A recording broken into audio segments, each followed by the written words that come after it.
Hey, everybody, I'm Drogan Rivera, and welcome back to What If Deku Was Spider-Man. Now, where we last left off, Deku, he went to Aunt May's and Uncle Ben's, and he grew up there, and everything happens with the Oscorp convoy or whatever, gets bitten by the giant-ass spider. He goes to the warehouse, he finds the human traffickers, he takes them down, heals the guy,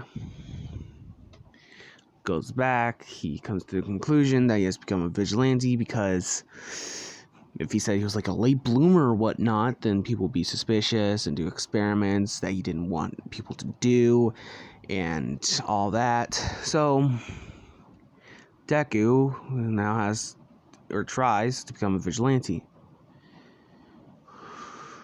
It's the next day after the whole entire warehouse incident, and he's still in 8th grade, remember that. He's in middle school. He's moved to a different location from his original warehouse.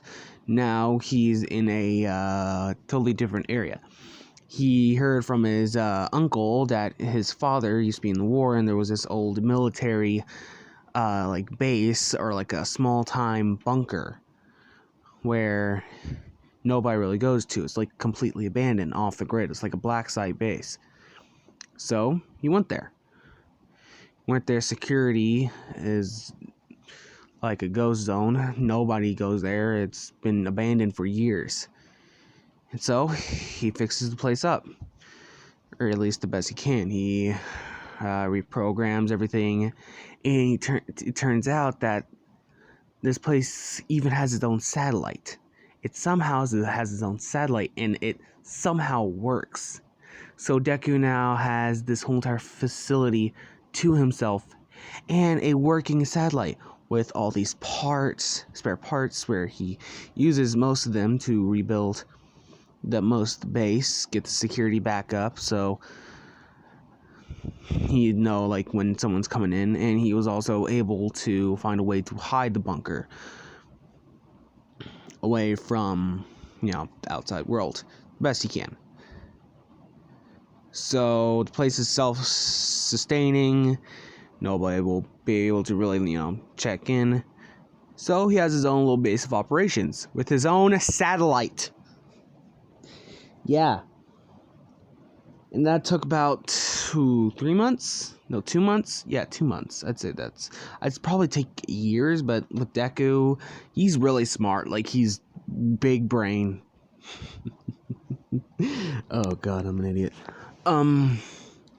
So Deku continues to research about himself. He finds a small lab with all this equipment, and he was able to get his equipment that he had in his previous little warehouse space. And so he starts doing small tests on himself, trying to learn what he can do, and he finds out more about his abilities. He has small hairs on his hands and feet, which allows him to stick onto walls. He has some sort of sixth sense, and he has natural athleticisms, whatever, how you pronounce that. And he is super agile, like inhuman agility, with inhuman strength. He can lift about 10 times his body weight. It's nothing impressive in this new world, but at least it's something. And including with that, he has been researching with his webs. When he presses down close to his wrist, the webs come out of him. But he does some research, and turns out that the webs apparently have about a short amount of time, Like, how do I put this? The webs themselves, they suck. Their durability suck. They honestly just suck. The organic webs suck. But he's found a way to upgrade them. If he makes a filter to harden it and somehow enhance his webs with the carbon fiber, which whenever it goes through his web shooters, it's like adds onto it as like a shell or like a gel. So it's 10 times stronger. And he continues with this work, being able to make, some sort of web bombs and all of this stuff with his webs. And then he continued to research onto his healing abilities, which turns out with his fingertips, he can shoot very small webs, creating a small web into his palm. And the webs secrete some sort of protein from his body, his blood, which somehow enhances and speeds up the healing process of any normal human. So what he's doing is he's fastening up their metabolism and their healing process to where it heals them. Very similar to what Color Girl can do. And this protein and antibody, and by the way, this same protein has numerous antibodies to multiple, that can fight off multiple diseases and all this. He practically has like an almighty cure in his blood. He continues his research, and it turns out that he's now practically immune to the cold and flu. And he even can fight off a bunch of stuff. And he can even fight off that old virus from 2020. Wink, wink, nudge, nudge. Ha ha ha ha ha. Anyways, then he realizes, wait, if these antibodies fasten up the healing process, then maybe it gives me regeneration. So he tries it. He grabs a small, sharp object and cuts himself, but it doesn't do anything. So he decides to get an even sharper scalpel, cutting himself, getting some of his cells, and the cut instantly regenerates. He has some sort of like super regeneration. Then he looks at the cells and see that his cells and DNA and everything about him is practically rewritten. Everything is different than normal. It's like he's a totally different person. He's not even human anymore. So he looks even closer, seeing that his skin cells have somehow solidified and hardened. So his defense is up a ton. And so he decides to take a bit of a small, weak, rusty hammer and smashes it on his arm. It hurt it like hell, but not as much as it should have. It should have broken. His arm should have broken, but it didn't. It barely even left a bruise. But it still somehow hurt like hell. So his skin is really hard. Let me think. And so he continues on with his work for about 3 months. It's 5 months, and let's say at the beginning of this, it was 5 months into, no, not 5 months. Just, you know what? It was like the first month of school, so it's been 6 months into, school. So that means, hold on, I gotta do my math here.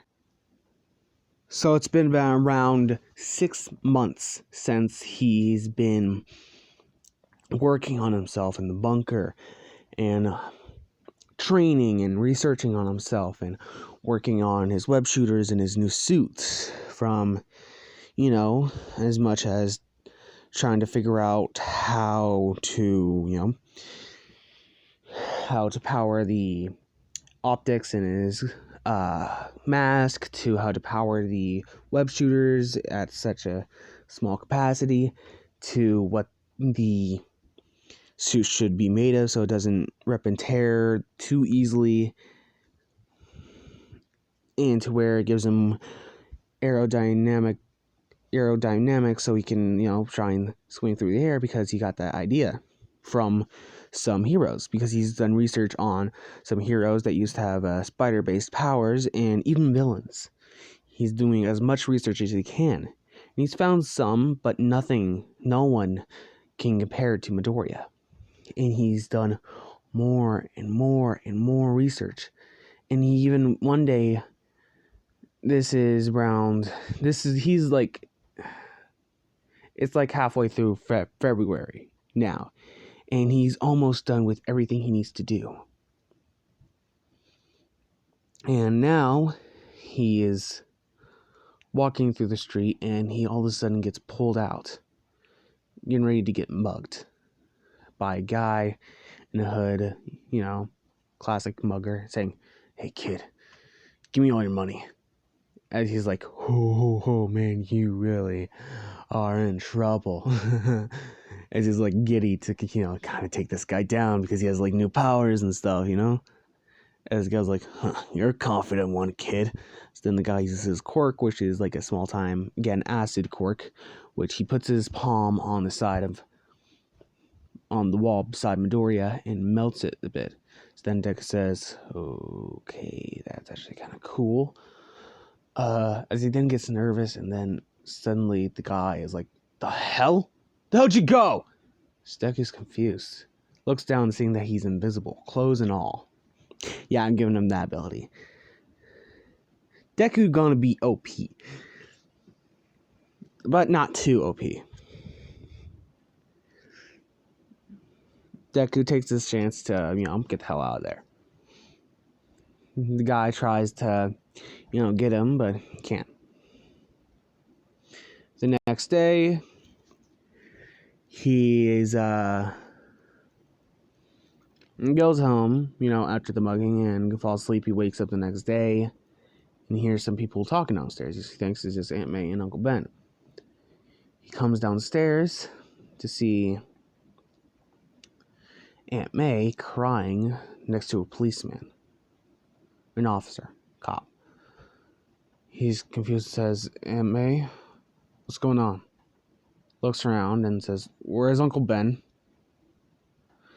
His officer tells him, last night there was a mugging.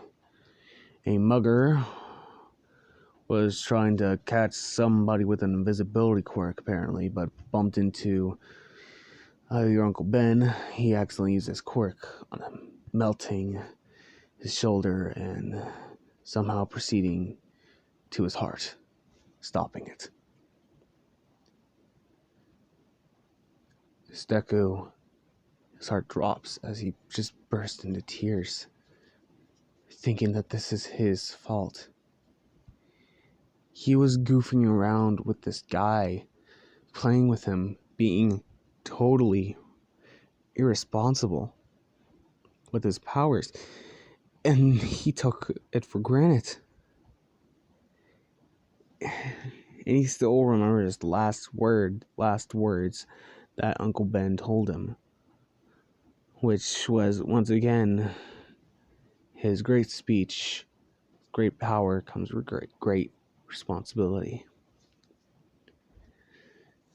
And he falls to his knees, crying. He's broken, devastated. And now he is filled with hatred and anger. The next couple days go on. Deku is worked on a suit. His web shooters. He went to his Uncle Ben's funeral. People gave their condolences. Everything. He went to school. Flash walked up to him. Deku pissed off. He's kind of bit of his newfound strength lifted Flash up, pulled him against the locker. You know what I'm talking about. Flash says, I heard about your uncle, man. I'm sorry. Okay? Deku disses it off and walks away. As he walks, he punches the locker, completely folding it in, almost encasing his fist in iron. As he just continues on his day. Octavius, seeing this, wondering how the hell he did that, but mostly focusing on how his student's mental state is, trying to comfort him, being the best mentor he can be. As by the way, they've been still Deku and Octavius. They've been still working through this time. Working on prosthetics, working on all this stuff, and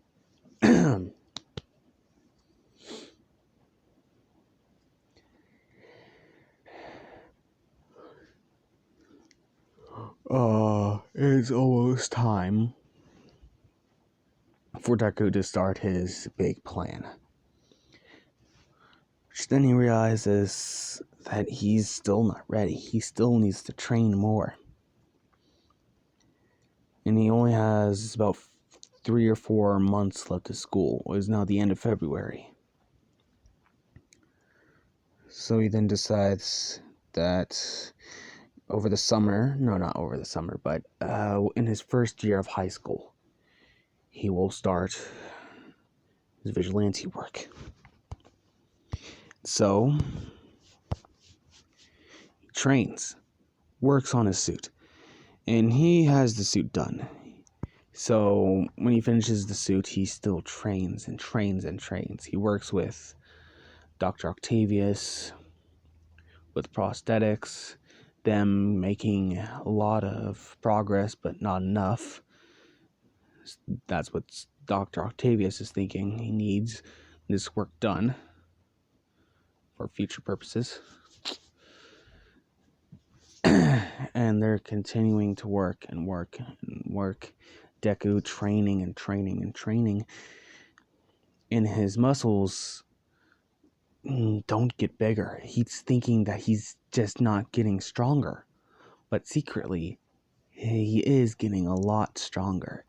The proteins in his blood that are enhancing his physical and regenerative abilities are actually kind of giving him like a steroid boost. Is giving him twice as much muscle mass. But you might be thinking, he's not getting bigger. It's compacting. It's getting stronger, but compacting into one little spot. It's like crushing a can over and over and over again until it's where it looks like a simple metal tin, like a little metal ball size of a golf ball, but secretly it's like 1,000 tin cans into one, where it weighs like a lot, like weighs a couple pounds. It's like saying his body is like the size of muscular. It's like the strength of muscular, but compacted into the size of Spider-Man. So that's what I'm saying. He's compacted. He's slim, but super strong. Deku doesn't know that. One day he's training and he's just getting super angry. Then he decides to let out a full punch, completely going through the punching bag. He's confused, thinking, is that some sort of burst of power? Is it new evolution? As he's calling these new, powers that he just picks up, like his healing abilities and his invisibility, mutations or evolutions. Every time he figures something new, he calls it an evolution. So he looks himself, realizing about the compacting muscles and the stuff, realizing he has been getting stronger, and he thinks now he has to control this power. And he's been taking some martial arts martial art classes, making his own little agile, quick, flippy, aerodynamic fighting style, very similar to the Spider-Man's. And people don't see him as a threat on the outside. People think he's just kind of buff, but they don't know the truth about Midoriya. That's what's perfect about him being a vigilante, because nobody will think that he is the Spider-Man, which he does think of the name, Spider-Man. He's been training and thinking of where to find the guy who killed Uncle Ben. He's been trying to get revenge. He's been taking down at night, kind of vigilanting a bit, but not too much, nothing too out there. And he got this description of the guy who killed him. A Caucasian male, about 5-6 feet tall, brown eyes, a bit of a stubble. He has a scar on his left cheek with a bit of a butt chin. I'm going to say that. And Deku remembers this guy because he saw him too. And he has an acid quirk where it's very similar to Mina's, but weaker, very much weaker.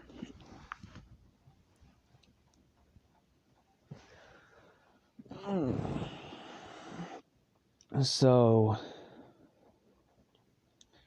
Deku continues to train, and he continues to think about revenge. And it's almost the time of the first year of his high school career. Again, if you're wondering, UA is going to be a college, so yeah. And it's the day before his first day of school. And Deku is thinking maybe he should do it today. He should go out. He's still hesitant, then thinks maybe a week into school. Let's do that. He agrees on that. And he's been pushing it off ever since, but deep down, he thinks he's scared to do this, to actually do this.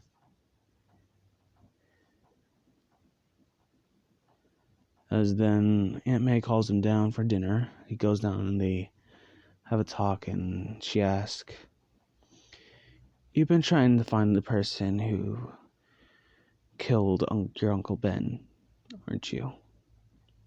He looks up as she says, "I know that look on your face. My sister and your Uncle Ben. Actually, everybody in our family, whether it be my side or your Uncle Ben's side, or anybody's side of this family, has that face.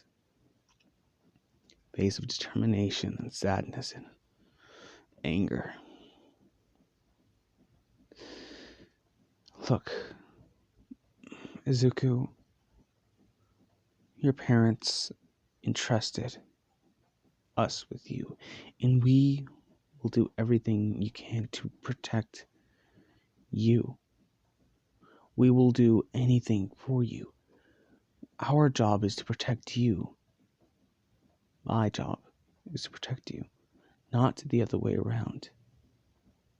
You don't have to do this, Izuku. Remember what Uncle Ben always said, with great power comes great responsibility. I know it may, but am I supposed to just sit here while that guy is out there?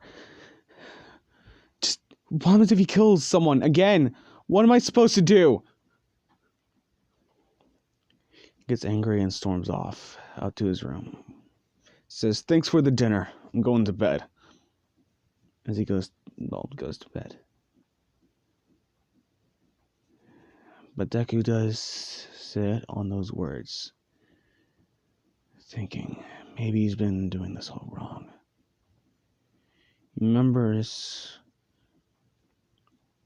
what his Uncle Ben said to him at the quirk doctor, saying that he was a light. Whenever he smiled, he was a beacon of light shining into the room.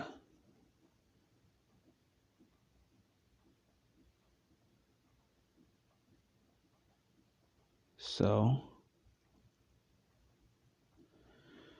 he, for once, forget about the person who killed his uncle. Focus on trying to save others. He's been focusing on fighting, but never rescue. So after that, he takes a week to try and do as much rescue training as he can before his deadline that he puts himself for. The day he becomes Spider-Man. It's been a week since school. started, first year high school. And now Zuko is at the top of a building, about 10, 12 stories high, very high. It's practically a skyscraper, actually.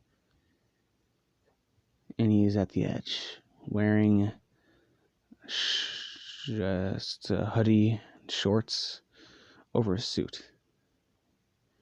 And he's squatting on the edge, like this little Spider-Man squat. And he's sitting there. As then he hears some screams down there. People see him, thinking that he's about to jump. He stands up and faces away from the ledge, just standing there. Cops arrive, trying to get him down. He will have the entrance to the roof to where nobody will come in. And he hears a bit of commotion down the street. He looks over, using his optics to enhance his vision. Looking down the street, a couple blocks away, there is a bank robbery going on.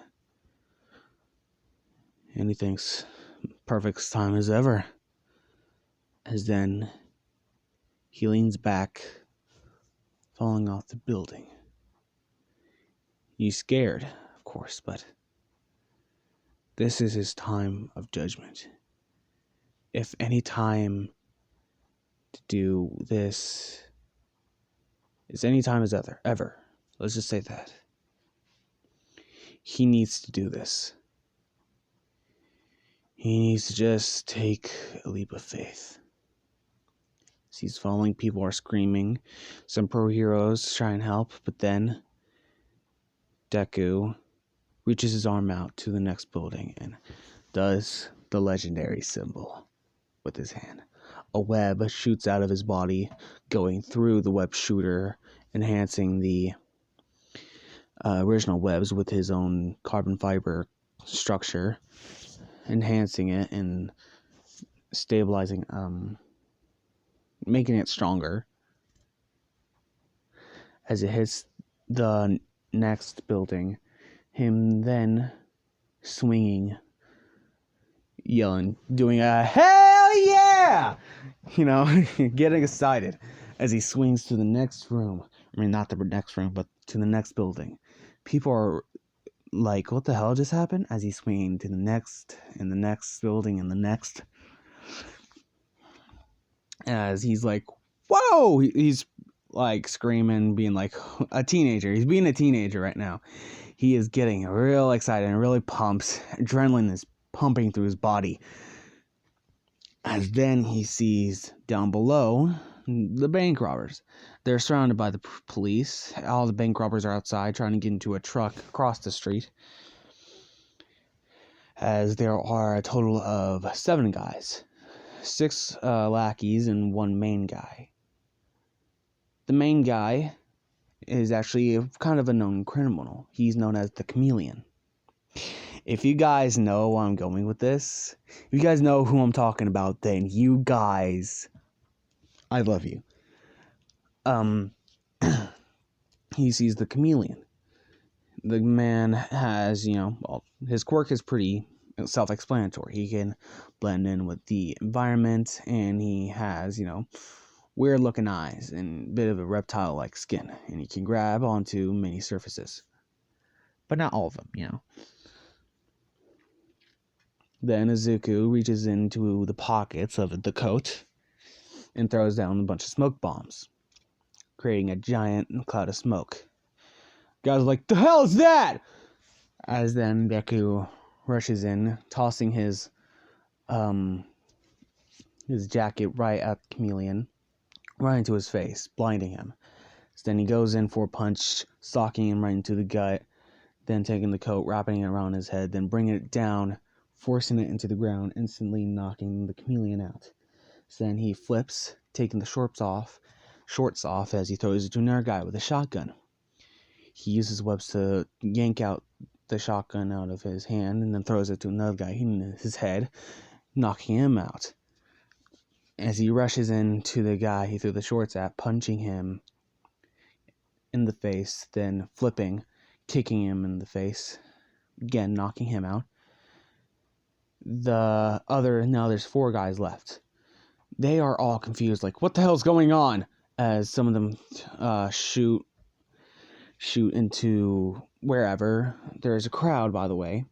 Deku shoots out a bunch of webs with connecting from light post to light post, creating kind of a barrier so none of the bullets will hit the crowd or the cops in the way, or even the heroes. There were a couple heroes there, low-level heroes. And he begins to take down all the thugs one by one, yanking their guns out of their way, out of their hands, and shooting him in the face with the webs, using whatever he has as a weapon. And then when the heroes, who let's say has a wind quirk, or wings, he has wings. Not as good as Hawk's, but he just has them. As he blows away the dust, also cutting through the webs, reveals all the guys taken down and collided into one big ball of webs and stuff. Like Spider-Man does. And the guns in their own little separate ball, and the money, again, in their own separate ball. As then, on top of everything, is this man in a blue and red suit with a spider symbol on his chest. As he stands on one of the light posts. People are saying, is that a new hero? Sika says, I'm not a hero.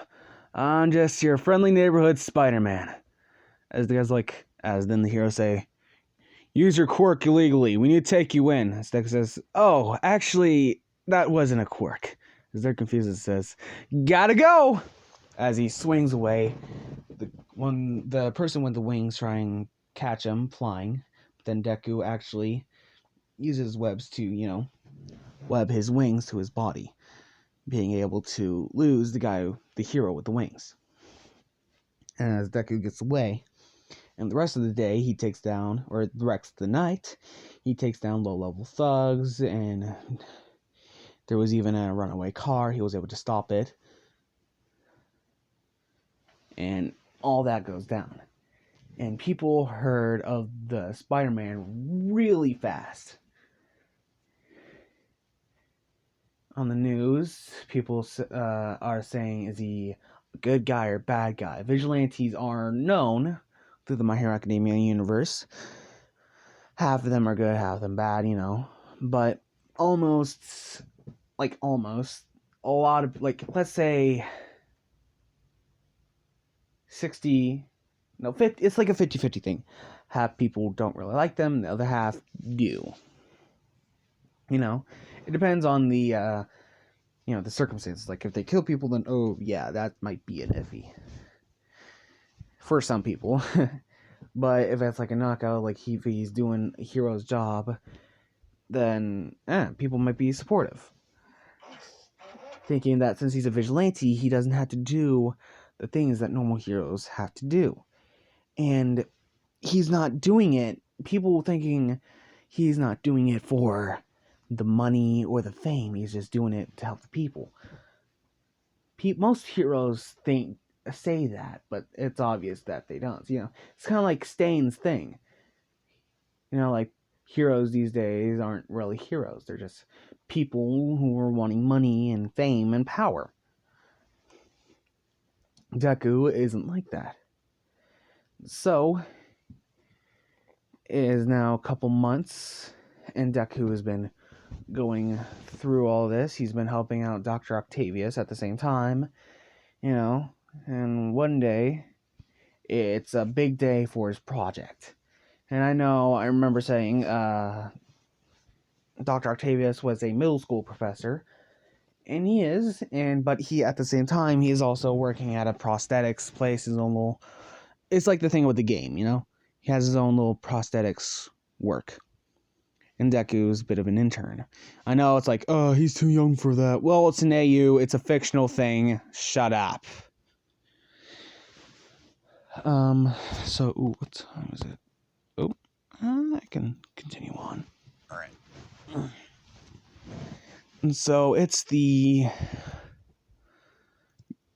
day where he has to protect... Oh? Oh, hold on, I gotta go.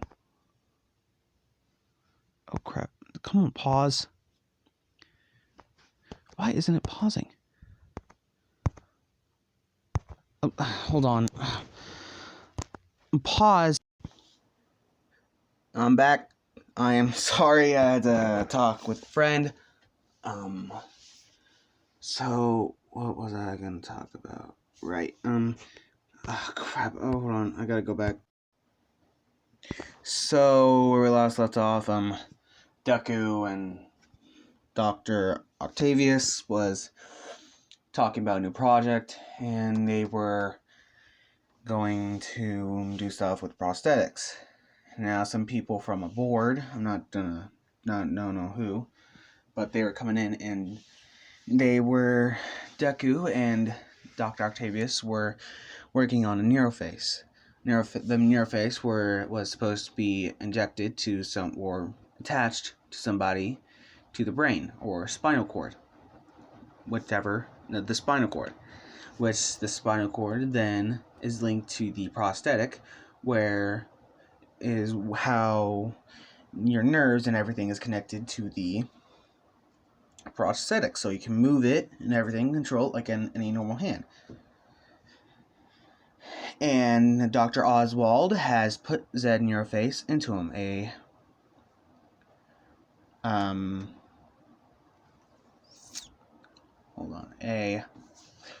prototype one, and they're about to put it into him, but beforehand, Deku's really worried about this because this is only a prototype. He's not supposed to be doing this. He's trying to talk Dr. Octavius out of this. Professor, I don't think we should do this. This is still completely unsafe. You could die from this. Look, if I don't do this, then we won't have another chance, Midoriya, okay? Dr. Octavius, I don't see why this is just, we can't rush things like this, Dr. Octavius. We need to wait. We need to have a plan. We can't wait, Midoriya. I need to do this now. I don't have much time. Midoriya is confused and says, what do you mean, Dr. Octavius? Let's sit down for a second. As they sit down, Deku then says, look, my quirk allows my brain to work twice as fast as any normal human. The electrodes and electricity in my brain works twice as fast, and if I use it too much, then I can fry out. Lately, I've been using it a bit too much, and the electricity has been reaching throughout my body, mostly into my spinal cord. If I use my quirk ever again too much like this, Midoriya, I could lose feeling in my body. I could be paralyzed. That's why I need to do this. If I get the Neuroface in, I can somehow, I think, I can save myself from this fate. Dr. Octavius, look, I get where you're coming from, but we can't be rushed like this. Look, let me at least do a little bit more tests before we inject it, at least. Okay, sir? Okay, Midoriya, you can take some tests. As he walks over to the Neuroface and the spinal cord implant, as he looks at it and checks out the circuits and says, oh no. Dr. Octavius then says, what's wrong, Midoriya? As he is checking through the computer and saying, well, there's some good news and some bad news. Okay, what's the news? What's the good news? Deku says, good news is it will work. If I give you the implant and the Neuroface, then you will regain most of your physical capabilities. But if I do, then there's a possible way that it will mess up with your mind and your quirk. You will get some sort of dementia. You'll either lose emotions, memories. You'll become a totally different person, Mr. Octavius. Professor Octavius. Look, I don't want you to, please, don't do this. If you're paralyzed, it's not like the end of the world. You're not gonna die. Dr. Octavius, look. Midoriya, I have to do this. I don't want to lose anyone else. Dr. Octavius, I lost my parents, my uncle. I can't lose you too. Please, don't do this. As Octavius says, fine. I won't do it. For now. But I will continue my research and try and fix this problem. I can't. I'd rather die being able to walk than in a wheelchair or a bed. Dickon says, well, if you do become paralyzed, then at least you'll become the next Stephen Hawking. They both laughed and said, yeah, but again, that is not a fate I'd like. You should go back to your aunt, Midoriya. I'll close up things here. Dick says, are you sure, Professor? I'm fine, Midoriya. Just go. I'll be okay. Then Deku leaves. Not going to Aunt May's, but going to his, after school job, his other after school job. It's Dr. Octavius, but to do something that he shouldn't do. As we move on to Dr. Octavius' standpoint, it's later in the night, and then on the news he sees the new vigilante Spider-Man stopping crime. A car wreck was in place, and he saved a bunch of people inside. And there was even a bus that was in the car wreck. The bus exploded, and the new Spider-Man saved about 10, almost 20 people. He's thinking, well, he's doing some good work for a vigilante. As Dr. Octavius takes a sip of his coffee, then not being able to lift it or put it back down, he drops it, smashing on the ground. Says, I need to get it in. There is no time. As he walks over and says, wait, what? It doesn't work. If I lose my abilities to move. Then he looks over to some prosthetics he was working on. He was thinking of weaponizing. He got an offer from Oscorp saying that they could weaponize the prosthetics he's using. So he does just that. He creates 4 claw arms, like things, stuff you see out of a claw machine, toy claw machine out of a pizza place or something, or in that one weird entrance of Walmart. Creates 4 of them, attaching them to the mural face, extending it, and he puts on a green and black suit, putting on his goggles, connecting the interface to his spine. When he connects it, he feels this rush, this surge of energy throughout his body, starting from his head to his feet. When it connects, he feels weird. He feels numb. When the neuroface is completed, most of the circuitry around the lab is almost shorted out from all the power that I had to use. His arms and legs feel numb. He can barely move them. He can still, lift them up and stuff, but his fingers and toes, they're pretty in bad shape.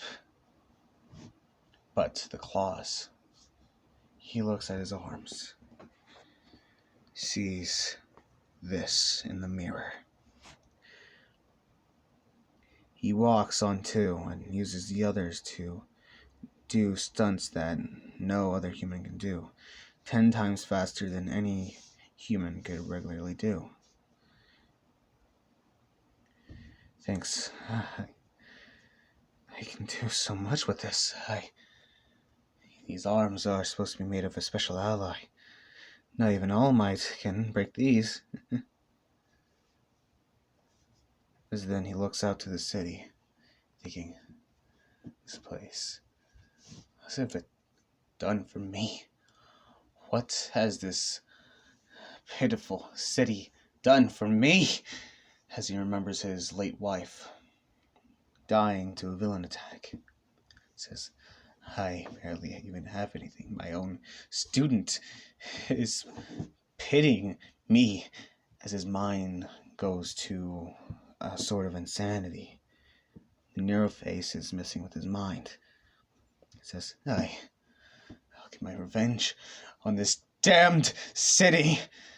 As he looks around, seeing all this technology, as he says, all my work was for nothing. As he takes the two of the arms as they completely destroy the office, destroying most of their work.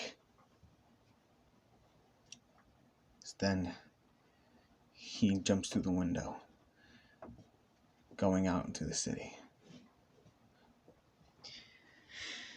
And then that is the day Dr. Octavius, Doc Ock, was born. That's the end of this video. I hope you liked it. If you liked it, like the video. If you want to see more, subscribe. And I'll see you guys in the next video. Bye-bye.